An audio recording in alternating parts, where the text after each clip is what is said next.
Hey there, Locked On NFL Insider Report. I'm your host, Kainani Stevens. Isaiah Stanback, our Locked On NFL Insider, joining us again. A busy Monday. We've been discussing this one. Lots of coaches on the move, getting their pink slips on Monday or late on Sunday night. One of those not so surprising ones in Chicago. Not only head coach Matt Nagy on the move, but GM Ryan Pace is also being fired. He'd been there a little bit longer, but the Bears were 6-11. They didn't do too much this year. Obviously, rookie Justin Fields is exciting, but the team just didn't quite have it together. So was this just, something that was kind of needed to happen for them?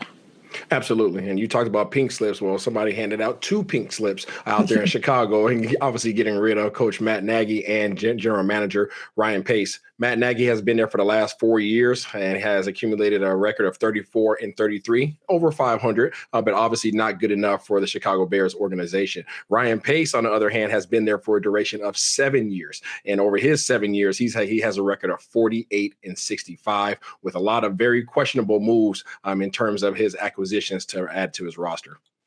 We'll get back to Pace in a minute. We'll start off with Nagy. As you mentioned, he started off great in 2018. I think they were 12-4, Coach of the Year.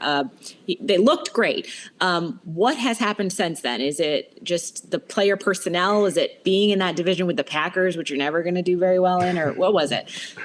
It just seems like his feet never really hit the ground. Obviously, he was an offensive coordinator underneath Andy Reid back in 2017, and we obviously know how successful that offense was. That was an expectation with him leaving Kansas City and coming over to the Chicago Bears. He was supposed to revive this Chicago Bears offense, and when he actually took on the position of head coach, he came in with Jay Cutler. And following Jay Cutler and his departure, there's been a long line of quarterbacks that just seemingly haven't stuck. Along with quarterbacks, there hasn't been a lot of support system on the offensive side of the ball. And him and Ryan Pace seemingly just never got on the same page. And this organization seemed to have no direction. They have a little bit of direction now. They have Justin Fields, whose draft was very high last year. He's shown some signs there. Obviously, is this something where they're going to kind of go with the trend of the league, try to get an offensive-minded coach to work with Justin Fields? Or, as a layman, I look at Chicago and I say, that's a defensive football team, an organization that's always relied on their defense. Should they try to shift to that? That's a very good question, and it's very curious to me as to what direction they're going to go in. I do believe wholeheartedly that they're going to try to replace both the general manager and the head coaching position with somebody who is offensive minded. I think the number one mission for them is to try to make sure that they get someone around this young quarterback, and that is going to be exactly what their goal is, to make sure that Justin Fields is good. But as you talk about the history of this team and the general manager, especially the Ryan Pace and what he's done. Let's go back and do a little bit of research here. Over his stint, he was responsible for bringing in Khalil Mack. That's obviously defense. He did a great job in negotiating that deal and ensuring that they had somebody there on the defensive front. That was more so for the home base. But then as you look back to the offense and how he was trying to make sure that head coach Matt Nagy had what he needed offensively, Mitch Trubisky moved up in 2017 for the number 2 spot and grabbed Mitch Trubisky. That didn't work out too well. He also paid Andy Dalton this year $10 million. That didn't work out too well. He moved up to number 11 last April to grab Justin Fields, and that's exactly where they're at right now. So this organization has spent a lot of money at the quarterback position, obviously trying to give Matt Nagy what he needs, but also trying to make sure that they appease the fan base with Khalil Mack and people of his likings. We're not really sure what direction they're going, but I'm pretty sure that going forward, everything will revolve around the success of Justin Fields. And it's important to say, especially when you fire a head coach and a GM, the GM plays a crucial role in all this, because if you're putting out players that the coach can't work with, it's just not going to fit together. So is this one of those one of the situations where maybe the Bears are going to try to get a GM in place and then have them pick the head coach and get their guy? Or do you think this could be 2 separate things?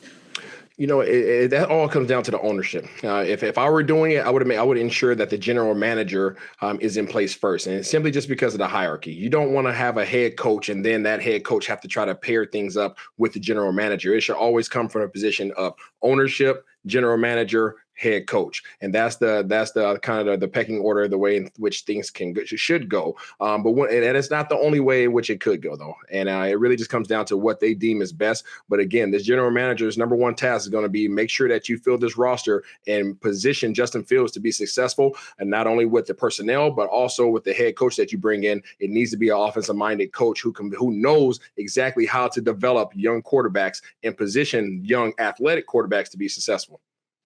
This is definitely going to be a hot commodity job with Justin Fields there. If you're an offensive mind, you've got to be thinking all the things you could do with him.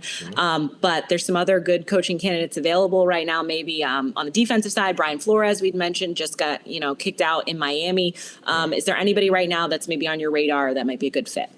If it was up to me, I like Brian Flores. And reason being, I think the culture and identity of the Chicago Bears, regardless of what they're trying to go towards, is defense. And one thing that you always know whenever you think about Chicago Bears, you think about their, obviously you think about the 85 Bears, you think about going forward, you think about the Brian Urlachers and the Tillman, Peanut Tillmans and all these great players that were on the defensive side of the ball. And I think that's what they have to get back to in order to get their fan base back to believing in what they're trying to attain and what they're trying to achieve. And also what the competition that they're facing in their division. This is turned into an offensive league. And I think to combat that, you always have to have a solid defense. So Brian Flores would be a great pick. But if not, they have to try to go offense. And we know there's always some great offensive coordinators out there, especially down there in Kansas City. We'll see if that position comes available. I love that hit him in the mouth football. I don't really have a dog in this fight, but I would love to see them kind of take that identity back on. So Nagy, we don't really know where he might end up. You mentioned he's been an OC before, a very successful one. Do you imagine he might go back to something like that? I don't know. I don't know what the opportunities are that are going to be available to him. He hasn't shown much offensively in his ability to develop even a confident offense. You see, he's all the weapons that they've given him. He came in with Jay Cutler. He had Trubisky. He's had Justin Fields. He's had Andy Dalton. He has all these guys and seemingly still can't get the ball moving in the right direction. So I'm not sure that any general manager or ownership for that matter is going to have confidence that he can come in and revive anything that they have going on, because if he's going to be coming in, he's going to be coming into a pre-existing problem. And as we see, he had his own problems there in Chicago himself. Okay, future uncertain for Nagy.